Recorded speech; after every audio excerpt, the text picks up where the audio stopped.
We have before us the opportunity to forge for ourselves and for future generations a new world order. This is Multipolarity, charting the rise of the new multipolar world order. Ian Proud was a member of the British diplomatic service between 1999 and 2023, most prominently as a senior officer at the British Embassy in Moscow, Russia, between 2014 and 2019. During this period, Anglo-Russian relationships deteriorated seriously, and Ian Proud was at the centre of that. He was an advisor for British ministers on economic sanctions. Since retiring in 2023, Mr. Proud has been a voice for realism and internationalism within foreign policy, and has also been a sharp critic of British foreign policy and the state of British diplomacy. We therefore think it's an ideal moment to invite Mr. Proud onto the programme, onto the Multipolarity podcast, to discuss how British foreign policy has been undertaken in Eastern Europe, how it's coping with the switch from a unipolar world to a multipolar world, and to ask whether Britain is able to be flexible enough to adjust to the new multipolar reality. Ian, you were a senior diplomat based in the British Embassy in Moscow between 2014 and 2019. This was a period of really very significant deterioration of Anglo-Russian relationships. You know, I think one of the ways that we could start this is just to hear a little bit about what you were doing in Russia, some of the issues you had, and some of your views on the root causes of this really big deterioration, both perhaps in terms of the global trends and events that were happening between 2014 and 2019, and also perhaps due to the specific relations between Britain and the Russian Federation. When I applied for the job in Moscow, in the British system, you kind of apply for the jobs that you want, and I really, really wanted to work in Moscow. I'd been organising the G8 summit in Northern Ireland the previous year, and that was Vladimir Putin's last ever visit to the UK, and it doesn't seem likely that he's going to visit again anytime soon, let's be honest. That was the last to actually see Vladimir Putin in the UK. At the time, actually, UK-Russia relations were going through a fairly good patch. We had collaboration on a whole range of issues, an intergovernmental steering committee, lots of good stuff happening. We sort of moved on from the spat over the Litvinenko, getting down to normal business, trade relationships were developing. There's lots of really good feel-good stuff happening in the relationship. And so that, with that in mind, Putin in the UK, I thought, while working in Moscow next year for 4 years, essentially, that's a good career choice for me, and that's what I felt at the time. But of course, then went off to study Russian, and in the intervening period, obviously the Ukraine, crisis happened, everything that happened there, the whole kind of coup in Kiev on the back of the kind of, the Maidan and so on, which was itself a fascinating sort of period. But actually I arrived in Moscow on the day that the harshest, at that time, UK sanctions and actually European sanctions were imposed against Russia on the back of the worsening Ukraine crisis. And so from promoting a sort of strengthened economic relations, which was kind of my job description before I arrived, I flipped to become Mr. Sanctions, slightly against my will, but that was my job. One of my big roles was to kind of advise British ministers on what the impact of sanctions was, and also kind of recommend additional kind of sanctions measures, because there's a constant demand from London for ideas about how to sanction Russia even more, even though actually there's very little evidence that the sanctions were having any sort of impact. If you step back, actually, just a month before I arrived, in Moscow, a really critical event happened in terms of shaping the UK kind of Russia relationship, and that was the meeting of Vladimir Putin and Petro Poroshenko in France at the Normandy commemorations, anniversary of the end of the D-Day landings. Francois Hollande with Angela Merkel has convened this group, which then became known as the Normandy format of dialogue, which was really important at that time. But the UK was left out of that. We were flat-footed because David Cameron was essentially kind of focused on his bid to kind of stop Jean-Claude Juncker from becoming European Commission President, essentially. So we were left out of that. And essentially, for the next 10 years, that defined what our role was in the Ukraine conflict. And that was to be, if you like, the flag bearer for sanctions in the absence of a constructive role in terms of brokering peace between Russia and Ukraine. We became the angry squad, really pressing for an alternative approach, which was a punitive approach that sanctions led very much in concert with the Americans. And that kind of set the tone, if you like, for UK-Russia relations, but also for my job in Moscow for the next decade. I don't want to ask an impossibly difficult question, but I think I've always kind of wondered why Russian-British relations are so bad. I mean, if you look at kind of British relations with Ireland, around Northern Ireland, it's very understandable, why those relations develop in a certain way, because there's a clear conflict there. You could say something similar about the Argentinian relationship and so on. But the Russian one's slightly strange. I mean, you can obviously say there was a Cold War, Britain was on the other side of the Cold War, and so an animosity developed and so on. But you don't really see that as much in America. I mean, obviously there are Russian hawks in America. There are very hawkish people on Russia in America, but it's not a universally held view, I don't think. There's actually a very mixed view of Russia in DC, as I'm sure you know. What do you attribute the extreme hostility between Britain and Russia? Is it a 19th century Great Game throwback, or I mean, I'm sure you've thought about this far more than we have. There are certainly elements which go back to the kind of Great Game and the Crimean War as well, really from the kind of 18th and 19th centuries, dabbling in Central Asia, where Britain had its imperial redoubt in India, and obviously Imperial Russia was to the north, and Central Asia was kind of jammed in between. So I mean, it goes back to that, I suppose, in mutual suspicions around the Crimean War and everything else. So there's an underlying sort of Russophobia that I don't even think people really kind of think about most of the time, because let's face it, 99% of British people have never been to Russia or met many actual Russian people, but it's there under the surface. And I suppose in some ways you could argue that the same is true in Russia, although in my experience when I was in Russia, actually, I found, generally speaking, this was after the Ukraine crisis has started, people were actually generally still quite well disposed to and fascinated by the UK in a way that I never actually found in the UK in terms of attitudes towards Russia. So there's an underlying thing. I think the media kind of perpetuates that. There's a lack of real open debate and alternative debate within the media. The BBC is basically just a mouthpiece for government propaganda, but then all of the channels of mainstream media basically parrot the government narrative. It's partly about just where they are in terms of their underlying sentiment, but there's also an element of going back to Alistair Campbell's complete domination of the media landscape from Number 10 during the sort of Tony Blair era, where the government comms machine is absolutely relentless, in pumping out the narratives that it expects the media to kind of push out. And on Russia, for reasons that are not entirely clear to me, the media is a willing participant in that. So propaganda is huge, as significant, if not more so, as it is actually in Russia. And you're correct to say that doesn't really seem to apply in the US. Yes, there are some extremely hawkish people in the US, but also there are kind of people who are more realists, the John Mearsheimers, the Jeff Sachs, and people like that, the Tulsi Gabbards and everybody else, J.D. Vance, his views are quite interesting on the Russia-Ukraine war. So, there's a real debate, there's a real plurality, a kind of pluralism, which ironically, we don't have in Westminster, which is meant to be the seat of pluralist democracy and free speech in some way. So it's bizarre, frankly, and it's very hard to break through it. Extremely hard to kind of break through that sort of wall.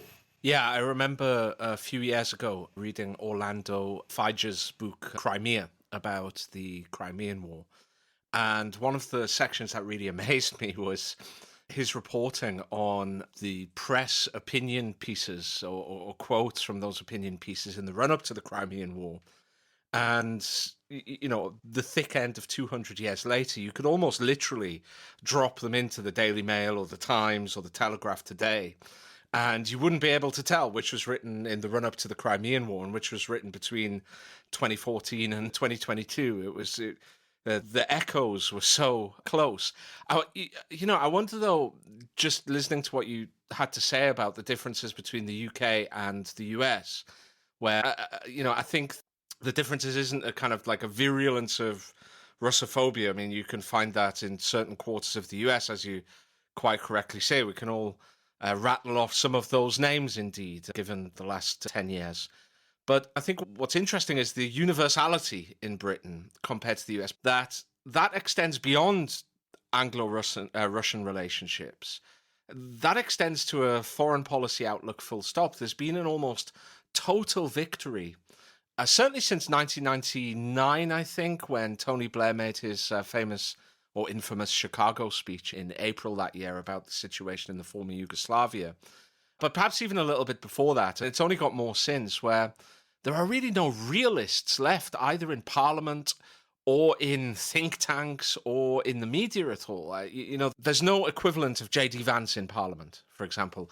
There's nobody like, say, John Mearsheimer in British universities, maybe Patrick Porter, but he's just the only one. Whereas in the States, you have a fairly energetic realist school in the US. It seems to be like a very British thing where, in the US, Kissinger wrote about the hinge between the ideas of Teddy Roosevelt and the ideas of Woodrow Wilson. And I suppose in Britain, we would have a kind of a hinge between the Whiggish theory of history and something more like the kind of the Disraeli to Salisbury ideas of foreign policy realism. Whereas in the US, that battle still goes on and is still real and is still dynamic and energetic.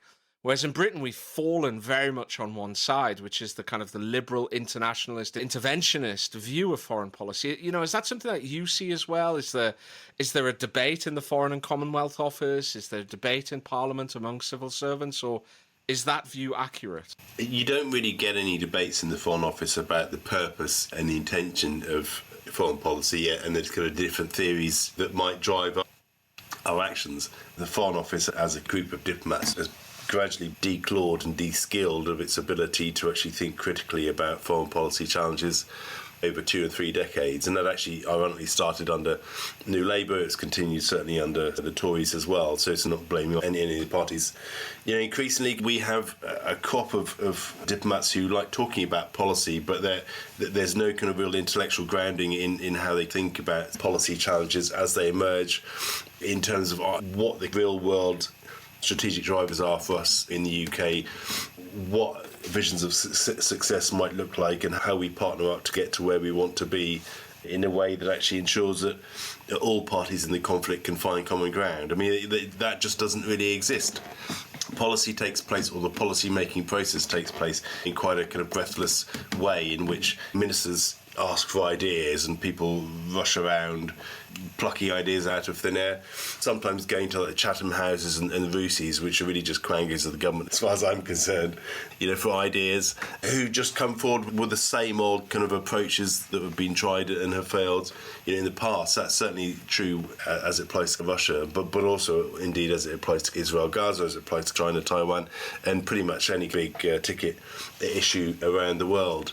There is just a lot of ideas, and actually given that the diplomatic service itself is only one part of that equation, that's coupled with a lack of statespersonship as well. So we haven't really had any big statesmen in the UK. Tony Blair certainly wasn't one. William Hague, briefly as Foreign Secretary, tried to play that role. I think Gordon Brown briefly did as well, in terms of positioning the UK as a power to actually bring people together, looking at discrete conflicts and situations as they arose. But there's been a complete lack of statesmanship, certainly since the onset of the Ukraine crisis. That hasn't been helped, of course, by the revolving doors of ministers and prime ministers during that time. We're now on our 9th Foreign Secretary in 10 years. a seventh prime minister in that time as well. When the leadership is changing so quickly, you lose that ability to have real clarity, ideological clarity, policy clarity from the people who ultimately take the big decisions, and that's the statespeople at the top. That's suffused with a sense that these people are fairly low caliber actors anyway. I mean, I think William Hague was quite good in his own way. Gordon Brown was quite an effective kind of actor too, but since that time we've had a cast of kind of fairly dismal characters, including Philip Hammond, Liz Truss, Boris Johnson, and many others who are not really kind of able to kind of really have global standing and turn the dial on the issues that matter. I just wanted to run something by you and get your impression of it, because I'm obviously looking at it from the outside looking in. I think you'll have a much better sense of this than me, and it's related to what you just said. It really strikes me like if you look at a country, most countries, like take the United States, for example, it's a very obvious one. The position of Secretary of State is a huge position. Like, everybody knows who Anthony Blinken is. It's clear that he has a lot of power, in a sense. Whether he's a good Secretary of State or not, we'll leave to other people to judge. But he is a powerful Secretary of State. At the same time, the head of the Defense Department, the head of the Pentagon in the US, seems much weaker to me. I mean, just, anecdotally, there seems to be a slight hierarchy there where state is above Pentagon in a way. And I know I've talked to people in Defense Department before, and it kind of frustrates them. But in Britain, it seems like the polls are reversed on that. I see a lot more media attention and so on put on defense secretaries like Ben Wallace during the Ukraine war than they do on the foreign secretary. Is this a misreading on my part, or is that hierarchy reversed in Britain? And if I'm correct, why is that? I'm not sure I completely see that. What I do see is that number 10 has increasingly centralised foreign policy decision-making, certainly since Tony Blair's time. I don't really necessarily see, the MOD as a kind of big foreign policy actor, actually. They have a relentless public relations machine, which, the Foreign Office doesn't have. MOD self-publicity is absolutely rampant. They'll find any opportunity to kind of promote themselves to the media. I don't think that's the same as saying that they actually have more influence on the big calls of the day on foreign policy. Certainly kind of Philip Hammond was far more decisive on the direction of foreign policy after he came to power in the summer of 2014, when UK strategy took a lurch to the far right. Really, I mean, I think it's Michael Fallon at the time was the Defence Secretary. He wasn't really in the picture in terms of the big calls and what was happening. And I think Ben Wallace, big bold Ben, he makes a lot of noise and he sort of ponces around, making references to the Crimean War. He didn't ultimately kind of have any sort of real influence, I don't think, on the big calls around that time, which are very much driven by Liz Truss and Boris Johnson, I think. So, yeah, I don't really kind of see that, but I can see what you mean in the context of certainly the US, where people like Milley and even Lloyd Austin as slightly kind of peripheral figures, even though they control an enormous $1 trillion budget, so the big irony there, I suppose.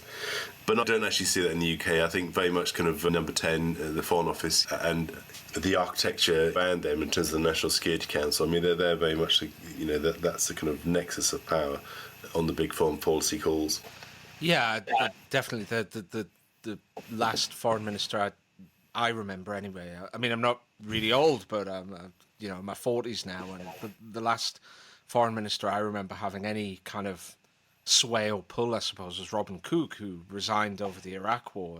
Quite correctly, posterity shows. Since then, we've had an increasing chain of pretty anonymous and quite woeful people, I think, reaching its absolute nadir when Liz Truss was elevated to the Foreign and Commonwealth Office. Woefulness, but that's just personal opinion. No, that's fair enough. The pox on all of the houses, from what I can see. I'd just like to ask, though, I mean, notwithstanding the poverty of statesmanship and wisdom and historical knowledge, what would you say that Britain's foreign policy has been for the last, in very broad terms? What has Britain's foreign policy been for the last 25 years? And how has that fitted in with the process of globalization in the world and broader Western foreign policy over that period? Somebody internally in the Foreign Office came up with a great saying, which I think really sums up British foreign policy for the past kind of 20, 25 years, since Blair made his Chicago kind of speech, and that's kind of drifting in circles. which I think is a wonderful kind of foreign office phrase. I describe it as drifting in circles. There's a kind of, we seem to kind of do the same things over and over again, hoping that next time they might succeed, that there's the circles bit. And the drifting is that there's no real kind of anchor in terms of, well, what is it that we stand for? What is it that we're trying to achieve? And a real feeling, certainly since 9/11, that we can't, we're completely incapable of having ideas of our own that are kind of distinct and independent from what the Americans are doing. We've had this big identity crisis, that culminated with the kind of messy divorce of Brexit, in 2016, with at that time, and I'm still stuck in that kind of ugly crying, sort of still not quite getting over and making sense of what our future life will be after that divorce, even today, which arguably is kind of making our problem of excessive over-dependence on the Americans as a kind of single font of knowledge and good ideas even worse. So drifting in circles is how I neatly sort of sum that up. Yeah, I think that kind of makes sense from the outside looking in. I guess that brings us to the more projective part of the interview. You can drift in circles if things are going relatively well for the kind of unipolar world moment. Like, you can have a disaster like Iraq or whatever, not endorsing Iraq obviously, but that's not actually going to greatly diminish your living standards at home. It's not going to greatly diminish your power and so on. But of course, what we've seen in the past couple of years is that geopolitics is starting to come home to roost. I mean, the cost of living crisis in both Britain and Europe is at least partly, I would say mainly, driven by the sanctions and counter-sanctions, Nord Stream energy prices and so on. So we are starting to see these real effects now. Another example would be the Houthi blockade of the Red Sea. As we move into, well, we call it the podcast Multipolarity, as we move into a multipolar world, geopolitics is actually starting to have real effects on domestic politics.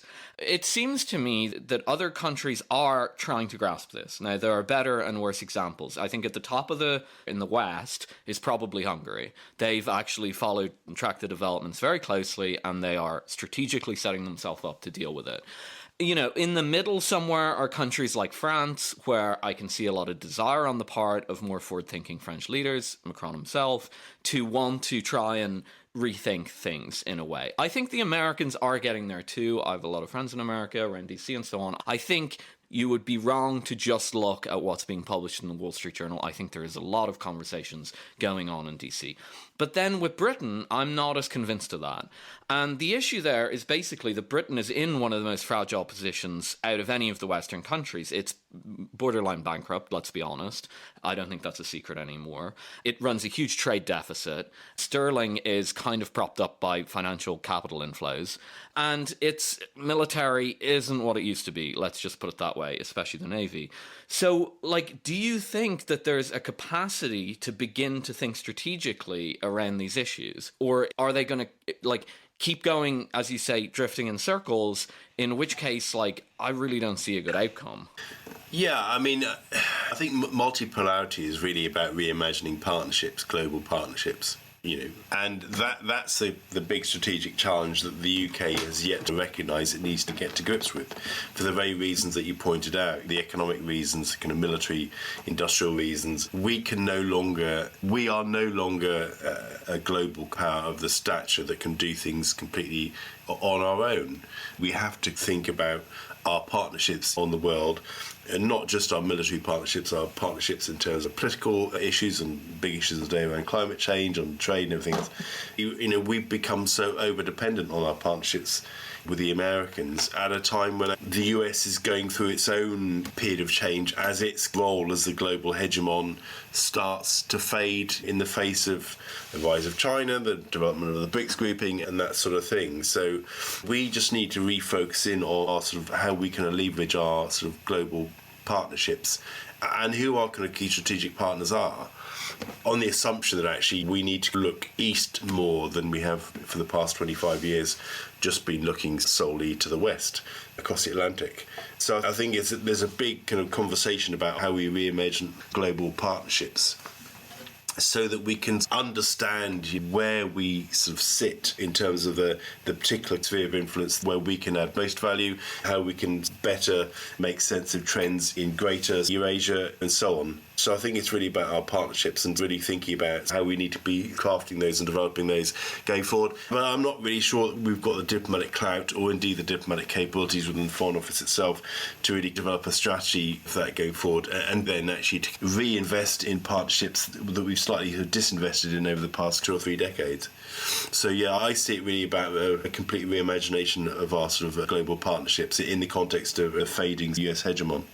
I've long said that the solution to multipolarity, or the solution for the shift to a multipolar world from a unipolar world, is to repurpose global institutions or to adjust the way that they work to account for the current balance of global power rather than the balance that existed in 1999, for example. Obviously, Britain, in fact, if that did happen, would have a great opportunity because it has excellent relations with the US, okay relations with Europe, and through the Commonwealth, it has really interesting opportunities to move into extremely fast-growing areas of the world.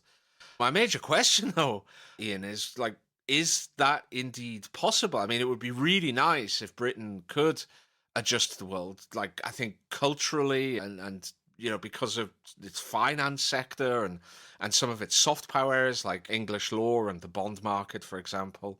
It has real opportunities to do this, but can it? Because, for instance, at the moment, in 3 states around the Black Sea, Romania, Moldova, and Georgia, we've essentially had the European Union and the West as a whole say, no, we're not going to allow you to elect the people that we don't like. In Moldova, first of all, the election was just so, cynical and nakedly tilted in favor of Maya Sandu, the pro-EU, pro-Western incumbent. Then, of course, you've had Georgia, where, Georgia Dream, the incumbent political party, which is actually itself quite pro-EU. It's just said over the last 2 years that it doesn't want to completely destroy relations with Russia because that would destroy its economy. And the EU has acted with increasing kind of aggression in response to that. But Georgia Dream won an election, which, as far as I can see from the independent OSCE, I think, the kind of the gold standard independent monitors of such elections, they said it was an imperfect election, but it was definitely democratic, and it was definitely as fair as you get in that part of the world. And yet we see what looks like a naked kind of colour revolution attempt. Now in Romania, they've annulled the entire election of a kind of an eccentric character, I would say, kind of certainly conventional, but at the same time he was ahead in the polls, and they just said, oh, okay, we're calling this off for now. And I see what obviously needs to happen to get a peaceful and mutually beneficial transition to a multipolar world. But it seems to me that what's happening instead is the West is kind of doubling down, and I look at people like Keir Starmer and David Lammy, and I just see kind of these blank faces going along the river with this, along this route, and I really fear that the West is going to hit a waterfall and Britain is going to be very badly affected by that. Yeah, I agree. Going back to my point about partnerships, that requires a kind of equality, and a recognition of difference. The EU is at risk of driving into a wall and sowing the seeds of its own sort of implosion if it continues this kind of over-centralisation, over-politicisation, of its kind of both its domestic within the EU context policies, but also its kind of foreign policy. Different as multipolarity kind of gathers steam, there has to be an increasing recognition that in different parts of the world, different systems of governance, are in place. We can't just build relationships on the basis of kind of gunboat diplomacy and saying, well, if you don't conform to our standards, then we not just that we don't recognise your legitimacy, but we actively try to topple your way of being. That can't be a way to kind of build partnerships in a multipolar world. There has to be an acceptance of difference. One of the challenges on what's happened in Georgia, what is happening, in Romania, and actually what's happening in terms of our relationship with Ukraine is this feeling amongst kind of people in great parts of Asia that massive double standards. Actually, kind of we're very select in how we kind of apply our normative standards to different situations and different groups. You look at the overthrow of Assad in Syria, for example, and the active kind of sponsoring of a group that's linked to kind of Al-Qaeda, and actually what was certainly 7 years ago found as a terrorist organisation by the US. So we can appear, and we are actively appearing to many people incredibly duplicitous, which makes it even harder for us to forge relations with the big countries that matter. There's China, the Indias, the kind of big countries in the Middle East, Saudi Arabias, and that sort of thing. So I think we need to kind of focus in on just Europe itself, and actually kind of making sort of Europe strong, prosperous. And then building relations, between Europe and other parts of the world on the basis of genuine sort of, equality and mutual respect. Until we get to that, we're forever going to have these ridiculous situations that we've seen sort of recently, and that problem is only going to get worse. And indeed, that will only kind of hasten, the collapse of the EU project itself, which I personally think would be a great tragedy. Yeah, I suppose, on this matter, I think you're 100% right, by the way. I think we are acting. I've been flabbergasted by not just the duplicity per se, but the obsequious nature of the press in reporting this. It really has, because it's kind of outrageous. But I would have more respect for the Western foreign policy establishment if they just came out and said, look, we're going to act in a ruthlessly realistic, a realist manner in our own self-interest, and that's the end of it. And I think people would have more respect for us. Well, exactly. If you admitted that, then people would start asking questions about the true utility of, say, our involvement in Ukraine, for example, rather than focusing on China, for example, which from a US point of view is a much bigger threat. But that's another matter. And, we see it in Africa all the time, where we're told that Africans are being fooled by Russian and Chinese propaganda. But from my point of view, it's just that they see right through our shtick, essentially. But the broader question is this: we talk about dealing with other countries as equals. We talk about respecting difference. I spoke briefly about the idea of kind of repurposing international institutions, not just the UN, but there are plenty of others as well, to better reflect the reality on the ground in terms of the distribution of military and diplomatic power and economic power. But in fact, what we've done for the last, 30 years is produce a series of exclusionary, kind of ring-fenced institutions and presented nations with a kind of George W. Bush, you're with us or you're with the terrorists.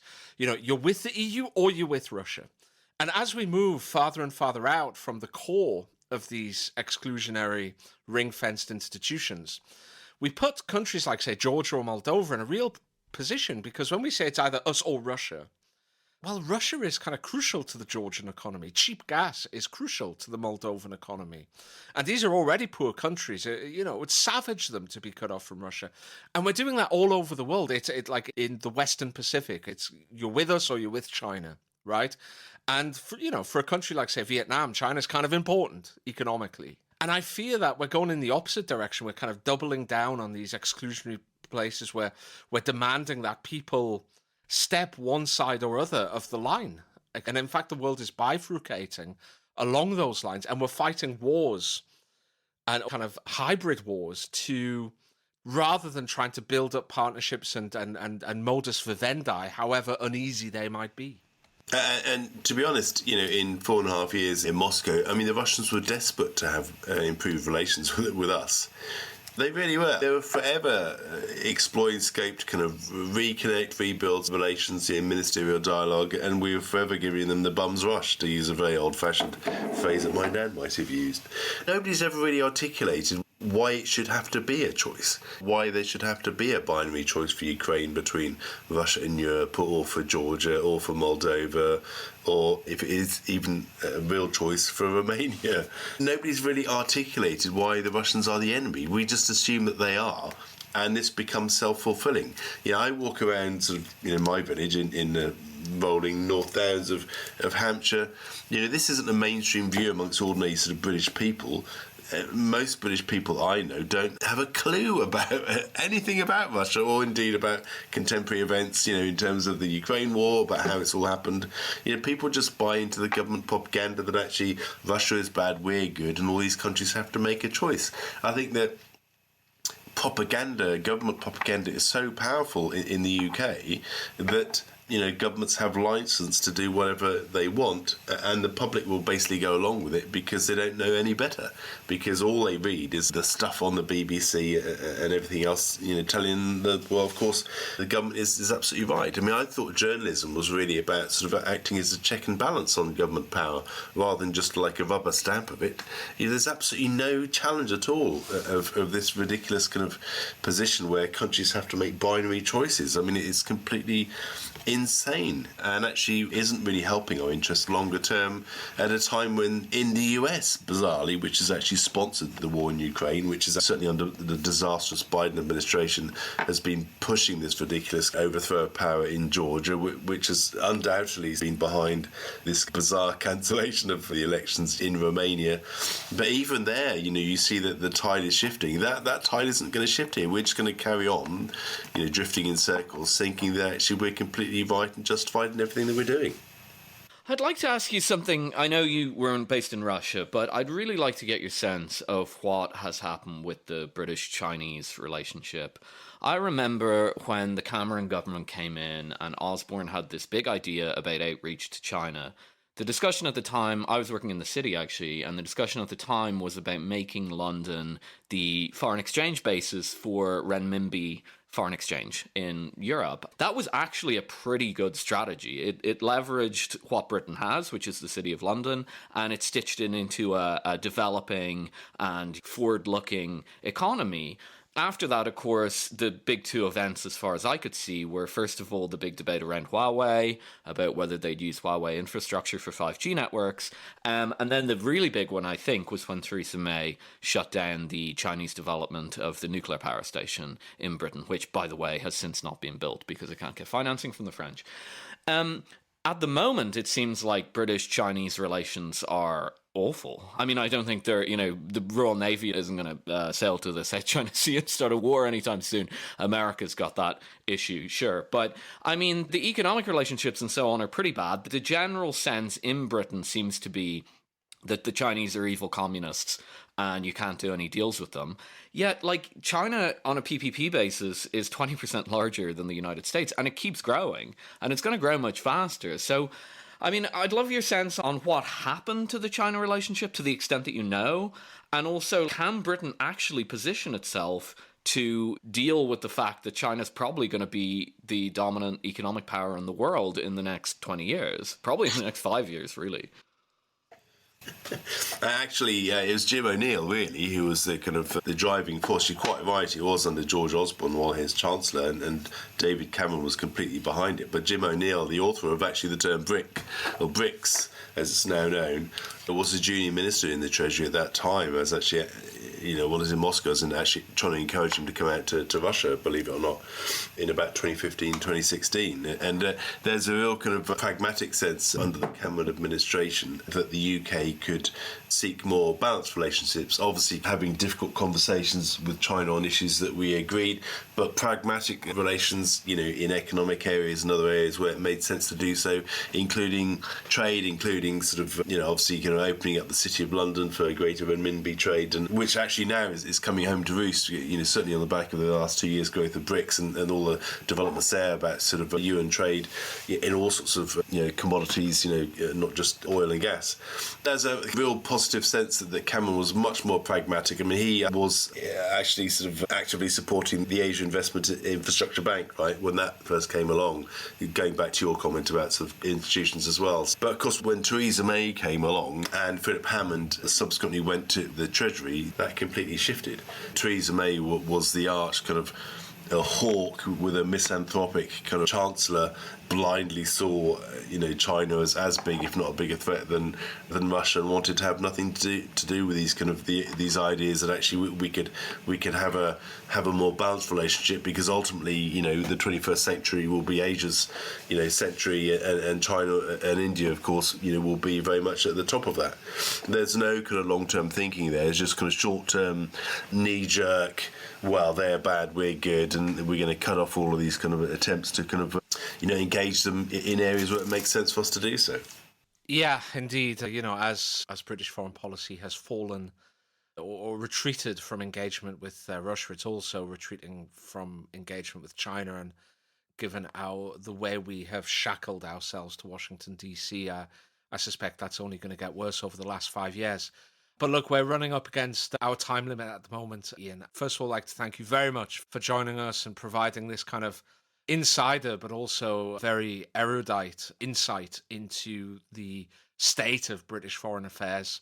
I'd like to ask you, though, I read your work on Responsible Statecraft, which is an excellent website people who are interested in foreign affairs ought to read. And I've loved some of your columns on Responsible Statecraft.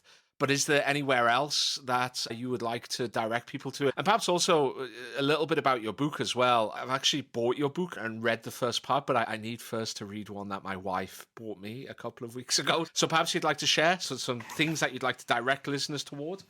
Yeah, well, my book's called A Misfit in Moscow, How British Diplomacy in Russia Failed, and it really kind of covers, my time looking at Russia really from organising the G8 summit, and seeing Vladimir Putin in Northern Ireland through to the Salisbury nerve agent attack and the imposition of sanctions after war broke out in Ukraine. So it basically covers the 10 years, if you like, that I was kind of focusing on Russia as a British diplomat. But it's also kind of a look at the kind of randomness and some slightly sort of weird nature of the kind of UK-Russia relationship through being followed around by intelligence agents in Russia to other kind of bizarre happenings within the embassy itself. So, I've written it so that anybody can actually pick it up and read it and enjoy it. But at the same time, there's some kind of very hard-edged analysis in there about the fact that sanctions have never worked, and that we really need to rethink that approach, and also we really need to kind of rethink our approach on engagement with Russia, because we, just ignoring Russia and hoping Russia will go away and hoping that Putin will die is not a strategy.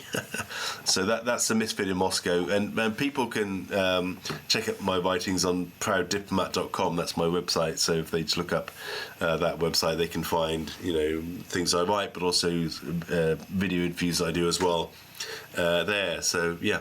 And just reach out to me by email as well if people just want to kind of express views and share thoughts and so on.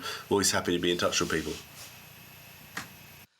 Well, wonderful. Ian Proud, proud diplomat, former senior diplomat in Moscow. Thank you very much for coming on Multipolarity, sir. Thank you very much. Really nice talking to you. All the best.